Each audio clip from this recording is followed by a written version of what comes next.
காலத்தின் அருமை கருதி அனைவருக்கும் என்னுடைய பணிவன்பான வணக்கங்கள். நடுவர் அவர்களே, பட்டிமண்டப முறைமை என்று ஒன்று இருக்கிறது. அதை இந்த மன்றம் மாற்றி இருக்கிறது. அதிலே எனக்கு சந்தோஷம்தான். இல்லாவிட்டால் இருக்கிற குரல் எல்லாம் என்னுடைய அணித்தலைவர் பர்வீன் சுல்தானா சொல்லிவிட்டு போய்விட எனக்கு மிச்சமாக எதுவும் இருந்திருக்காது. இப்ப மிச்சமாக இருக்கா? நடுவர் அவர்களே, நிறைய இருக்கு. சரி, சொல்லுங்க. ஒவ்வொரு குரலாக என்னால் ராமனுக்கு ஒப்பிட முடியும். கம்பன் இப்ப பேச ஆரம்பித்த 2 அணிகள்ல ஒரு அணி நேரடியாகவே தங்களுடைய தோல்வியை ஒத்துக்கொண்டார்கள். பரதன் அணி. ராமன் அவதார புருஷன். ஏனென்று சொன்னால் அவர்களுக்கு ராமனிலே கை வைக்க ரொம்ப பயமாக இருக்கிறது. ஏனென்றால் வள்ளுவன் எங்கே எல்லாம் அறத்தை காட்டுகிறானோ அதையெல்லாம் ராமன் மூலமாக மக்களுக்கு கொண்டு சேர்த்திருக்கிறான். அதனாலே அவர்கள் தோல்வியை அவர்களே ஒத்துக்கொண்டது போல் ஆகிறது என்றுதான் எனக்கு என்ன தோன்றுகிறது.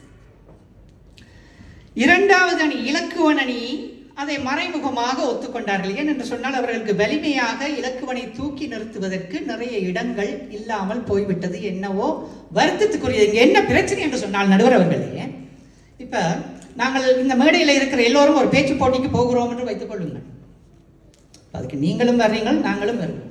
சரி, விரலிக்கு முன்னிற்கும் பேச்சாளராக இருக்கிற நீங்கள் வருகிற அந்த போட்டிக்கு வருகிற எங்களுடைய உணர்வு எப்படி இருக்கும்? தங்கப்பதக்கம் அவருக்கு தான். வெள்ளியும் பித்தளையோ செம்போ அதை எடுத்துக்கொண்டு மற்ற அணி போவோம் என்று தானே வருவார்கள் என்றுதான் நாங்கள் வருவோம். அத மாதிரிதான் இப்ப ராமன் வந்த இடத்துல கொண்டு வந்து வச்சிங்க பாருங்க. அதுல இருந்து என்ன தெரிகிறது என்று சொன்னால் மற்ற 2 அணிகளுக்கும் வலுவான பாத்திரங்களாக இந்த தலைப்பிற்கு வரவில்லை என்பதுதான் என்னுடைய எண்ணம். இப்போ தலைப்பு என்ன? குரல் வழி நின்று எங்களை வியக்க வைக்க வேண்டும். அதற்குள்ளே முதன்மையான பாத்திரம். ஒரு சும்மா உதாரணத்துக்காக ஒரு விஷயம் சொல்றேன். உங்களுக்கு ஒரு அழகான மகள் இருக்கிறாள் என்று வைத்துக் கொள்வோம். உங்களுக்கு மகள் இருந்தால் அழகாகத்தான் இருப்பாள். இப்ப அவருக்கு மாப்பிள்ளை பார்க்க வேண்டும். அது ரொம்ப கஷ்டம் இந்த நாள்ல. இப்ப நிறைய பேர் நீங்கள் பார்க்கிறீர்கள், நிறைய மாப்பிள்ளை மாதிரி பார்க்கிறீர்கள். எல்லாருமே கோட்டு சோட் போட்டு கொண்டுதான் வருகிறார்கள். நல்ல திறமையானவர்களாக இருக்கிறார்கள். ஆனால் உங்களுக்கு அவர்களிலே முதன்மையானவரை தெரிவு செய்வதிலே பிரச்சனை இருக்கிறது. இப்ப நீங்க உங்களுடைய ஃப்ரெண்ட் திருவள்ளுவரை கூப்பிட்டு கேட்கிறீர்கள், திருவள்ளுவரை, என்னுடைய மகளுக்கு ஒரு நல்ல மணவாளன் கிடைக்க வேண்டும், அவன் அறவழி நின்றிருக்க வேண்டும், அறவழி நின்று மக்களை வியப்பில் ஆழ்த்தி இருக்க வேண்டும். இதுதான் கண்டிஷன். இதுல வந்த அப்ளிகேஷன் இவ்வளவு இருக்கிறது, இதற்கு நீங்கள் தீர்வு சொல்ல வேண்டும் என்று கேட்கிறீர்கள். திருவள்ளுவர் சொல்லுகிறார், எல்லா அப்ளிகேஷனையும் என்னால் பார்த்து கொண்டிருக்க முடியாது, 3 பேரை தெரிவு செய்து எனக்கு தாருங்கள். இப்ப நீங்க 3 பேரை தெரிவு செய்து திருவள்ளுவருக்கு கொடுக்கிறீர்கள். இவர்களை ஆராய்ந்து இதற்குள்ளே முதன்மையானவர் யார் என்று சொல்லுங்கள். இதுதான் கேள்வி. இப்ப முதலாவதாக வருகிறவர் நல்லவர் தான், குணவான் தான். அண்ணனுக்கு ஏதோ துன்பம் வருகிறது என்று சொன்னால் அதற்கு முன்னாலே தான் போய் நின்று அந்த துன்பத்தை அனுபவிக்க வேண்டும் அல்லது அந்த இடரை நீக்க வேண்டும் என்று நினைப்பவர் தான்.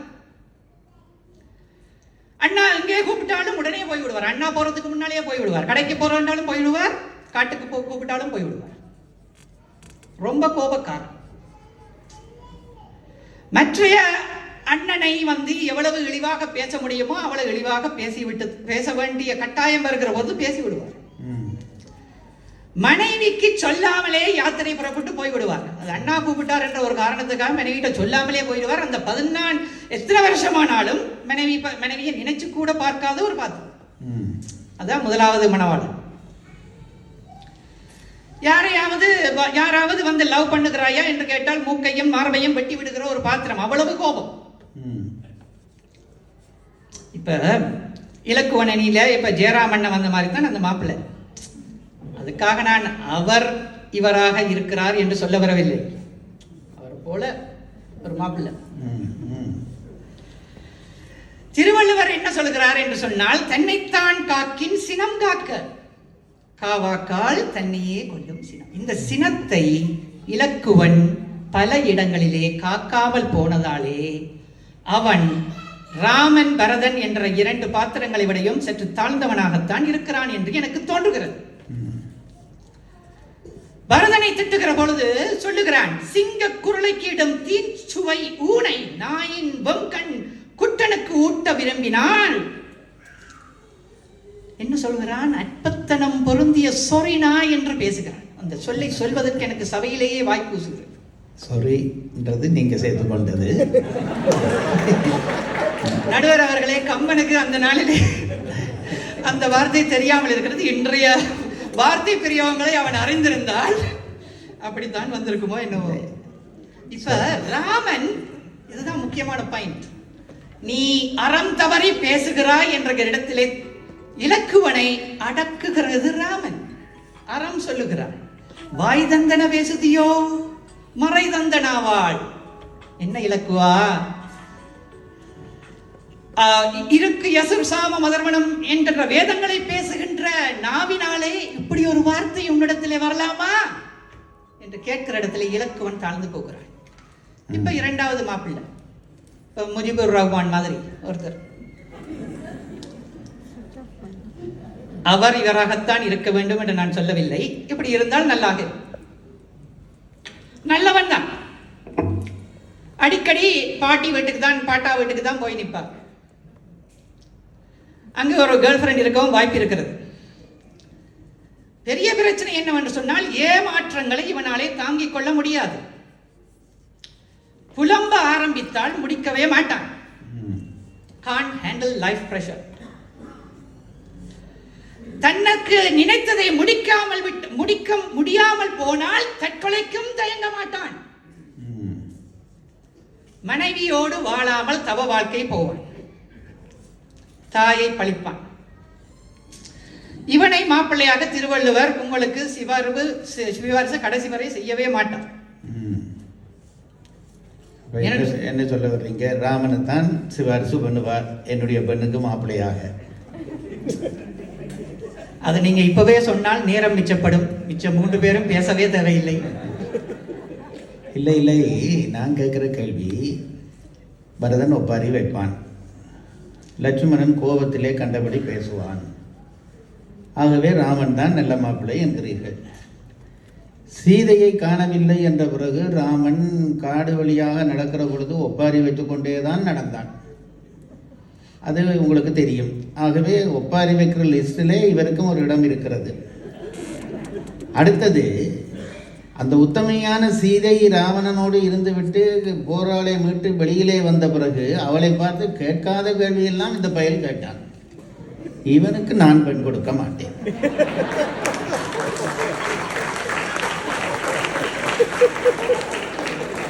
நடுவர் அவர்களே,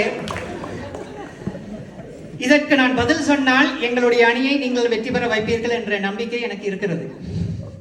நம்பிக்கை இருப்பது நல்லதுதான். சீதையோடு ராமனுக்கான உறவு அது ஒப்பற்ற கணவன் மனைவி உறவு.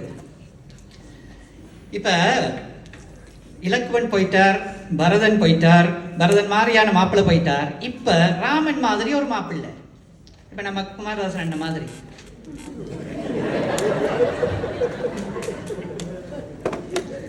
தாய் நீங்க சும்மா சொல்ல அவர் சீட்ல நல்லா நிமிந்து உட்கார்ந்து இருந்துட்டு போகட்டும். நான் சொல்லுகிற உதாரணங்கள் அந்த பாத்திரங்களுக்கு ஒத்து போகிற உதாரணங்கள். இப்ப சீதையுடைய கேள்வியை நீங்கள் கேட்டீர்கள் அல்லவா? சீதையை சந்திக்கிற பொழுதே ராமன் என்ன சொல்லுகிறான் என்று தெரியுமா? சீதையை சந்திக்கிற காட்சியை கம்பன் எங்களுக்கு காட்டுகிற பொழுது அண்ணலும் நோக்கினாள் அவளும் நோக்கினாள் என்ற வார்த்தையை யாரும் மறந்திருக்க மாட்டீர்கள்.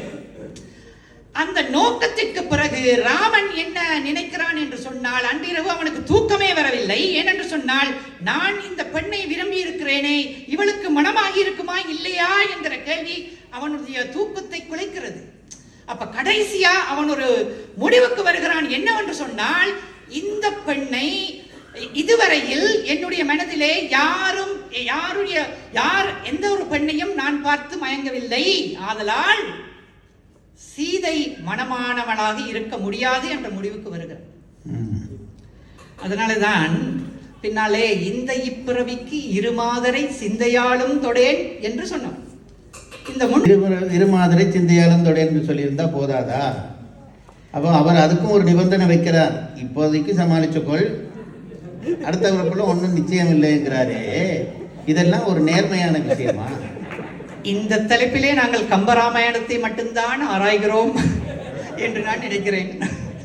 நான் கம்பராமாயணத்தான் ஆராய்கிறேன். இந்த மாப்பிள்ளை பார்க்குற விஷயமெல்லாம் நீங்க சொன்னபடியே தான் சொல்லுகிறேன். ஜெயகாந்தன் அவர்களே, உங்களுடைய கருத்துக்களை உள்வாங்கிக் கொண்டிருக்கிறேன்.